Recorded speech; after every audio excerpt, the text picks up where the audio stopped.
a walk on the woo-woo side with me. My name is Michelle Douglas and I am on a mission to help you to step into your power so that you can create the life you desire. Visit me at empoweredlifeprograms.com to learn more.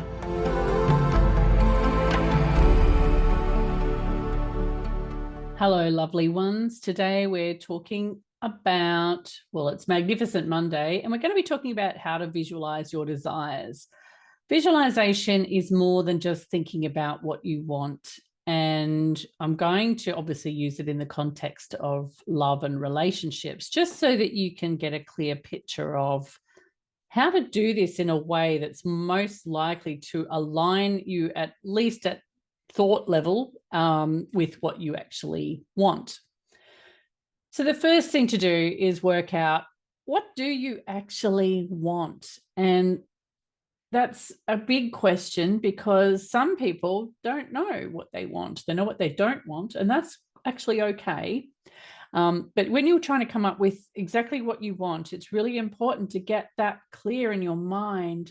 And, when I talked about previously, I think I talked about the desirables and the essentials list, and focus on the essentials. You don't have to have the desirables on there, but start writing out all of write down what your life would be like once you've got the guy in your life.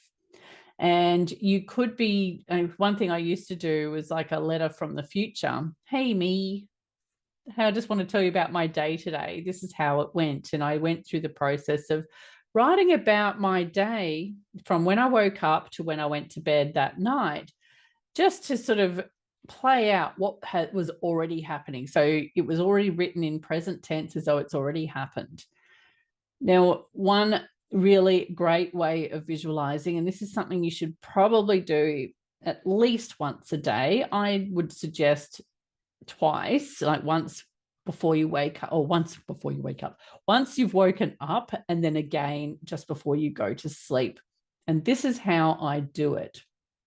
So I visualize what's happening a month or so after my goal has been achieved. So I've received whatever my desire is, it's in my life, and it's a month later. And if someone were to be watching that visualization, like it was a silent movie, they would know what's happening, and they would know that I have received my desire because of what they see in that scene.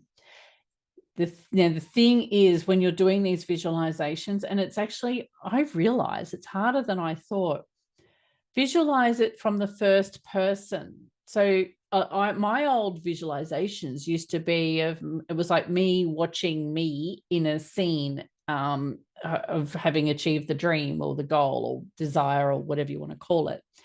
And that's the way I used to do it. But apparently that's not the best way. So visualize it from within your own eyes. So a good example will be, you might be wanting a new car, for example. And if you're visualizing it the way I used to visualize it, you might be standing beside the car watching me driving past in the car. Whereas if you're visualizing as the first person, you can see your hands on the steering wheel, or, that sort of thing. So it's really quite a difference to do it from the steering wheel side of things, where you can just see that. So from within your own eyes in your dream.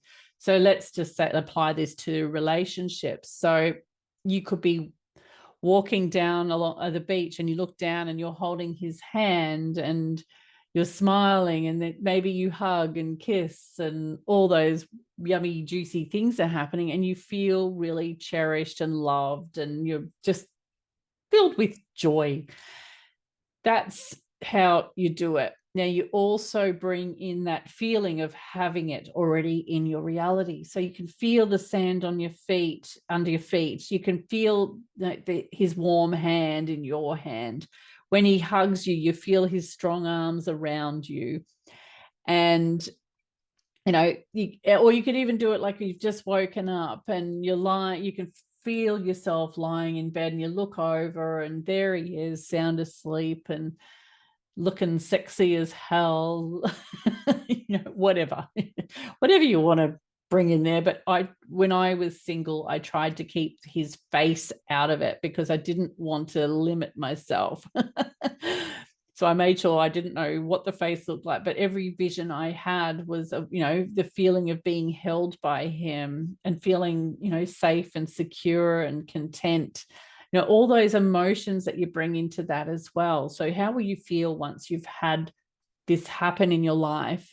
Feel that feeling, feel the physical sensations. Like, if you're wanting to be married, in your vision, like run your finger along your wedding ring, because you can feel it on your finger, that sort of thing. So there's a whole lot of things you can do there about that. But the first step will be usually to write down what it is, what a day in the life of future you is living or is looking like, and find a scene within that day that really resonates and really uplifts you and feels really good to think about and imagine, and sit for 5 minutes a day, well, 5 minutes in the morning, 5 minutes in the evening, bringing all of that yummy, juicy feeling up for yourself, imagining the physical sensations, imagining the emotion, imagine the happiness, that sort of thing. So I'll leave you with that one, and that might be something you can implement this week. Even, if you're commuting to work, if you don't have time in the morning to lie around for 5 minutes, like I never used to, I still don't really, I'm up and I'm out sort of thing. But, when you're commuting, do it then. Sit on, if you're sitting on a bus or a train or driving in the car, if you're in the car, be very careful that you're not removing focus from your driving, because that wouldn't be good. But yeah, find a quiet time where you can actually spend a few minutes thinking about and seeing in your mind and feeling in your mind what that goal realized feels like. And I'll leave you with that one.